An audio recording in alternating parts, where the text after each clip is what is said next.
तो अब तक हम लोगों ने ये सुना था कि किस प्रकार शिव के त्रिनेत्र से काम भस्म हो गया।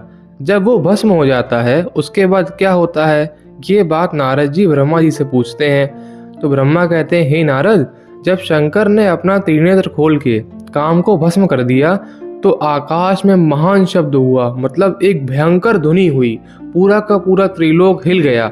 ये सब देखने के बाद जो पार्वती होती हैं वो रो के बहुत उदास हो गए कि कामदेव तो भस्म हो गए, अब मेरी सारी इच्छाएं व्यर्थ हो गईं। अपने घर को वापस लौट आती हैं।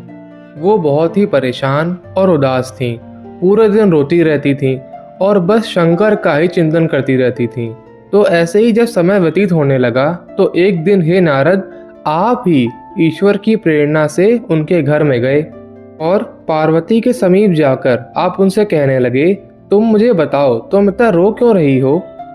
तो पार्वती जी कहती हैं, मेरे जो शिव हैं उन्होंने कामदेव को भस्म कर दिया, अब हमारा विवाह कैसे होगा, क्योंकि बिना काम के तो विवाह हो नहीं सकता। तो नारद जी मुस्कुरा के कहते हैं, तुमने यहाँ महादेव जी की सेवा अवश्य की थी, परंतु बिना तपस्या के उनको प्राप्त करना असंभव है। दीनों पर अनुग्रह करने वाले शिव ने तुम्हारी प्रतिज्ञा को टेस्ट करने के लिए, तुम्हारी परीक्षा लेने के लिए, तुम्हारी परीक्षा लेने के लिए ही ऐसा किया है। तो तुम अब उनकी प्राप्ति के लिए घंघोर तपस्या करो।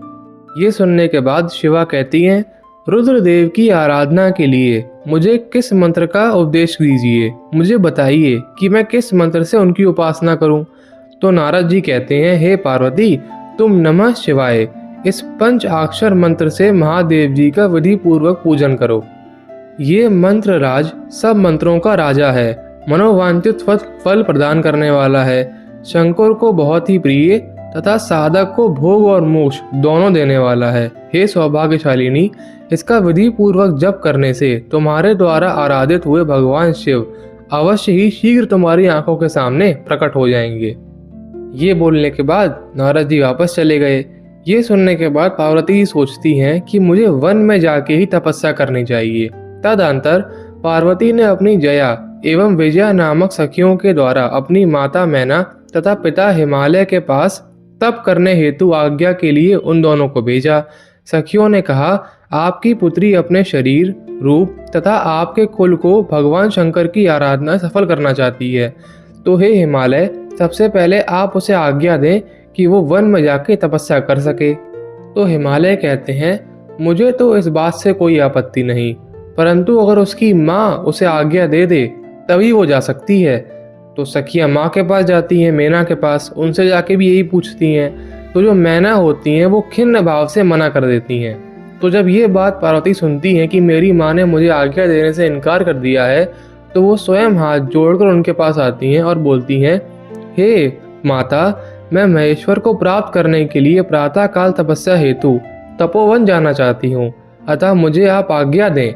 जब ये मैना सुनती हैं तो वो बोलती हैं, हे पुत्री, यदि तुम दुखी हो और तपस्या करना चाहती हो तो घर में रहकर तपस्या करो ना, तुम्हें बाहर जाने की क्या आवश्यकता।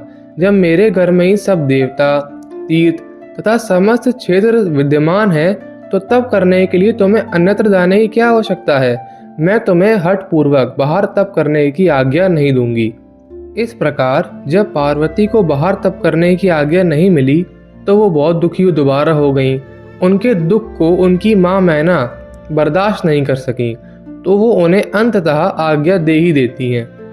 तब पार्वती सुख चित्त वाली होके वन की ओर प्रस्थान करती हैं।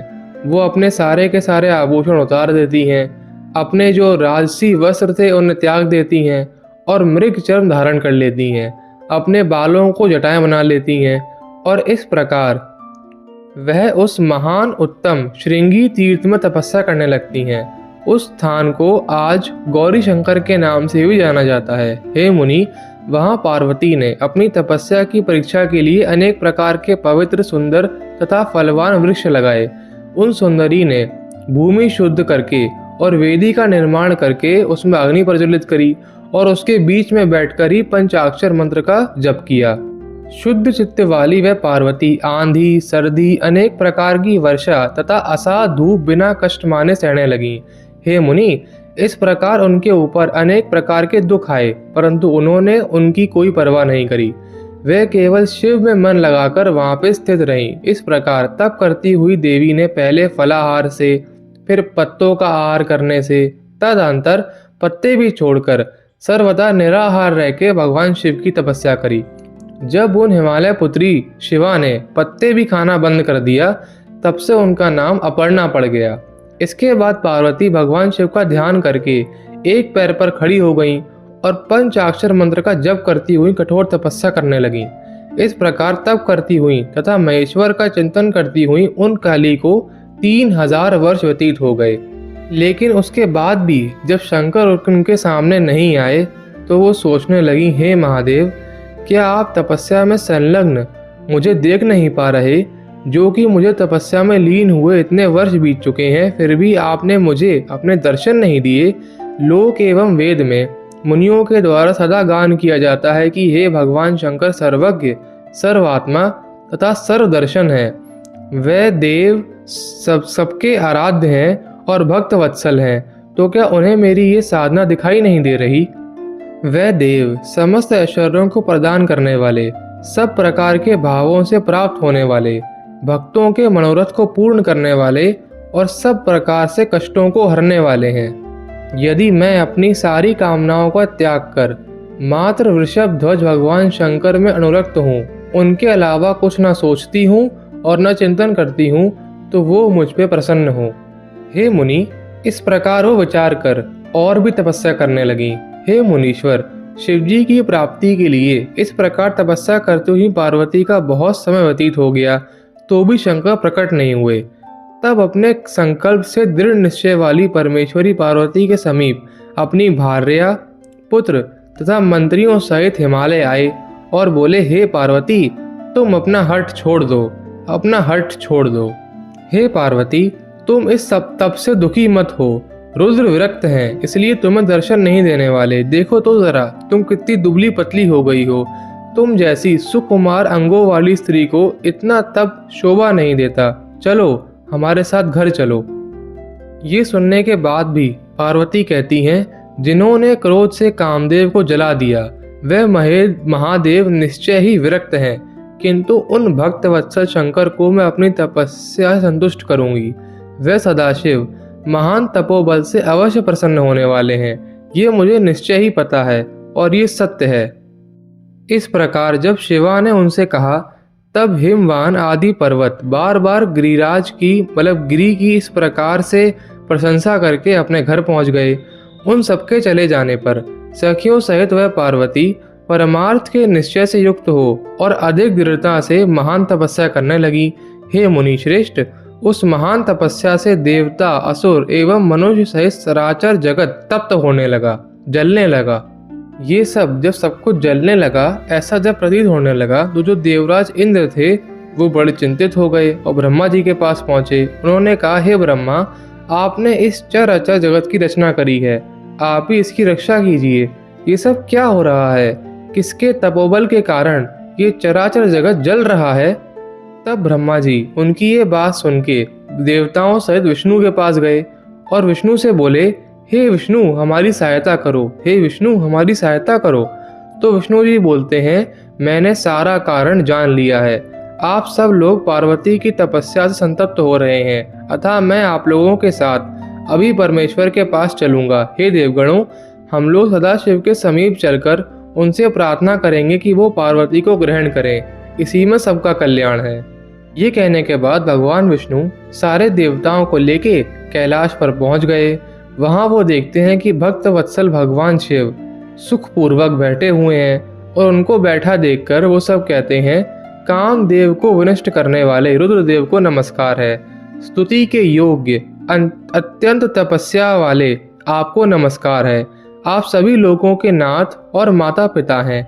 आप ईश्वर, विभु, ईश, शंकर तथा विश्व के विश्वेश्वर हैं। आपको नमस्कार है। उनकी स्तुति करने के बाद महेश्वर अपनी आंख खोलते हैं और उनको देखते हैं और बोलते हैं, आप सभी ब्रह्मा, विष्णु आदि सुरगण यहाँ पे क्या कर रहे हैं? क्यों आए हैं? तब विष्णु बोलते हैं, हे शंभो, तारक से इन देवताओं को अत्यंत अद्भुत दुख हो रहा है। इसी कारण सभी देवता आपसे निवेदन करने के लिए यहाँ पे आए हैं। हे शंभु, आपके द्वारा जो औरस पुत्र उत्पन्न होगा उसी के द्वारा तारकासुर का वध हो सकता है। ये मेरा कथन झूठ नहीं है, आप सत्य कीजिए इसको। हे शंभु, आप गिरिजा का पानी ग्रहण कीजिए। ये सुनने के बाद महेश्वर बोलते हैं, हे देवताओं, जब मैं सर्व सुंदरी गिरिजा देवी को स्वीकार करूंगा तब सभी देवता, मुनि तथा ऋषि सकाम हो जाएंगे। फिर तो ये परमार्थ मार्ग पर चल ही नहीं सकेंगे। मेरे पानी ग्रहण से कि जो दुर्गा है वो दोबारा कामदेव को जीवित कर देगी। मैंने सबकी कार्य सिद्धि के लिए ही कामदेव को भस्म किया था। हे विष्णु, ब्रह्मा के द्वारा की जो सृष्टि बनी है उसका सिर्फ एक कार्य है, वो है परमार्थ की ओर अग्रसर होना, यानी मोक्ष प्राप्ति के लिए यत्न करना। और उसके बीच में सबसे बड़ा रोड़ा कामदेव ही था जो मैंने उखाड़ के फेंक दिया है। तो आपको चिंता क्यों है? मेरे विचार से तो आप सब देवताओं को जिस प्रकार मैं समाधि लगाता हूँ, मैं योग में मग्न रहता हूँ, उस प्रकार आप सबको भी मेरे साथ योग में मग्न रहना चाहिए। काम ही नरक का द्वार है। काम से क्रोध उत्पन्न होता है, क्रोध से मोह और मोह से तप विनष्ट हो जाता है। अतः आप सभी श्रेष्ठ देवताओं का यही काम है कि काम को खत्म करें, क्रोध का परित्याग करें और मेरे साथ तप में सम्मिलित हो जाएं। ये सब कहने के बाद भगवान शंकर ने दोबारा अपनी आंखें बंद कर लीं और अपने निरंजन, निराभय, निर्विकार रूप का स्मरण करने लगे। उस समय विष्णु आदि जो देवता थे वो बहुत परेशान हो गए और शंकर से बहुत ही ज़्यादा रो रो के बोलने लगे कि अपनी आँख खोलिए प्रभु, अपनी आँख खोलिए। तो जो देवता हैं वो नंदी से कहते हैं, हे नंदी, आप तो इनके परम सेवक हैं, तो बताइए इन्हें प्रसन्न करने का और हमारा काम बनाने का सबसे बड़ा कारण क्या है, हम क्या करें? तो नंदीकेश्वर बोलते हैं, हे देवताओं, यदि आप लोगों का यही मत है कि मेरे प्रभु को विवाह कर लेना चाहिए तो आप इनकी स्तुति कीजिए, क्योंकि बिना स्तुति के वो प्रसन्न नहीं होते। तो देवता अलग अलग प्रकार से भगवान शंकर का स्तवन करते हैं, उनकी स्तुति करते हैं। भगवान शंकर जब करुणा से ओतप्रोत देवताओं की स्तुति सुनते हैं तो वो दोबारा अपनी आँख खोलते हैं और बोलते हैं, विवाह करना मनुष्य के लिए उचित नहीं है, क्योंकि विवाह बेड़ी के समान है। लोहे तथा लकड़ी की बेड़ियों से तो इंसान अपने आप को छुड़ा सकता है, पर पुरुष स्त्री से और स्त्री पुरुष से अपने आप को छुड़ा नहीं पाते हैं। यद्यपि मैं समस्त ज्ञान को जानता हूँ, तथापि आप लोगों ने मेरी स्तुति करी है और मैं भक्त वत्सल हूँ, इसलिए आपका कार्य अवश्य पूर्ण करूँगा। जब जब मेरे भक्तों पर किसी प्रकार की विपत्ति आती है तब तब मैं उन्हें शीघ्र ही सब प्रकार से दूर कर देता हूँ। यद्यपि मुझे विवाह में कोई इच्छा नहीं है, तो भी आप लोगों के लिए पुत्र उत्पन्नी के हेतु मैं गिरिजा से विवाह अवश्य करूँगा। हे देवताओं, अब आप निडर होके सुखी भाव से अपने घर को लौट जाइए। जब सारे के सारे देवता चले जाते हैं तो महादेव जी सोचते हैं कि पार्वती को वरदान देने से पहले मैं उसके इस तप की परीक्षा एक बार और करना चाहता हूँ। तो वो सप्त ऋषियों को वहाँ बुलाते हैं। सप्त ऋषि वहाँ पे आते हैं और बोलते हैं कि हमारे लिए क्या आज्ञा है प्रभु, आपने हमें कैसे याद किया?